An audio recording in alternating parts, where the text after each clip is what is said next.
Muy buenas noches, tutor y compañeros. Mi nombre es John Jairo Narváez del curso Cromatografía con el código 20 del programa Ingeniería de Alimentos. A continuación voy a pasar a mostrar mi documento.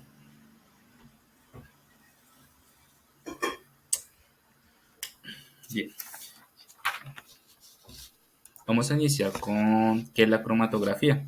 La cromatografía es la técnica que permite la separación de los componentes de una mezcla compleja para su posterior identificación y determinación.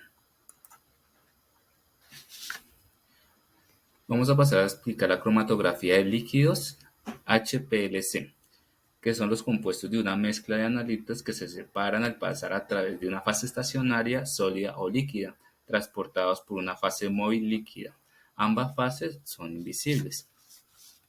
Entonces tenemos que la cromatografía en columna es donde tenemos la fase móvil y la fase estacionaria es donde se añade la muestra que contiene los dos analíticos. Un ejemplo que podemos llamar AA y B.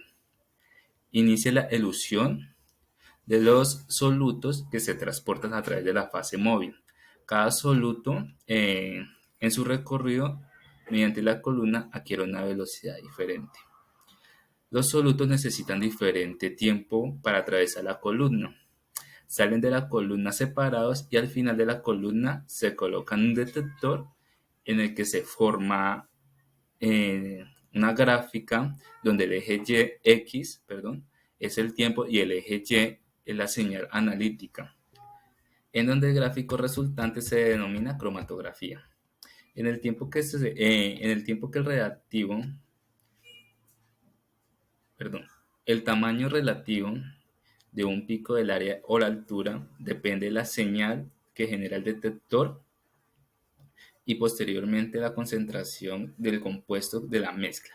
Y a partir de la cromatografía se puede hacer un análisis cualitativo y cuantitativo donde el parámetro cualitativo es el tiempo de retención y el parámetro cuantitativo es el área del pico. Aquí encontramos el instrumento de medición de cromatografía de líquidos HPLC.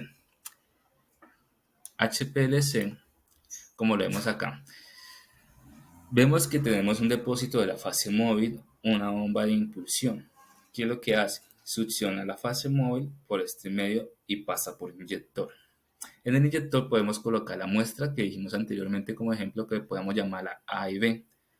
La fase móvil baja acá la columna, inmediatamente baja la muestra. Aquí comienza el recorrido de una de las dos y pasa por un detector. Este detector manda la señal a la gráfica X y Y para asimismo saber cuál fue el pico alcanzado y el tiempo de recorrido, y de igual manera el detector bota los desechos. Ahora pasamos a la cromatografía de gases, que es la técnica de separación de la fase móvil de un gas teniendo en cuenta que la cromatografía de gases se realiza siempre en columna. El proceso de la cromatografía de gases ocurre en tres etapas, que es la que tenemos acá. Etapa 1, inyección. Etapa 2, migración. Y etapa 3, elución.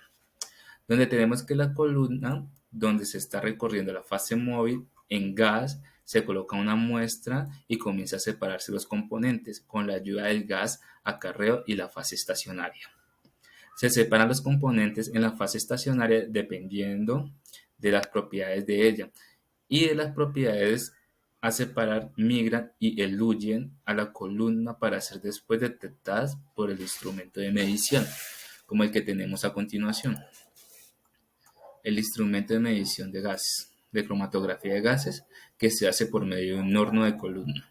Igualmente que el instrumento anterior tiene aparte su fase móvil, que la anterior era líquida. Este es un gas arrastrante que pasa por un flujo, por un control de flujo, que son como unas llavecitas, y de igual manera pasa por un inyector, por donde pasa la muestra, donde se inyecta la muestra, el soluto, y comienza la fase móvil.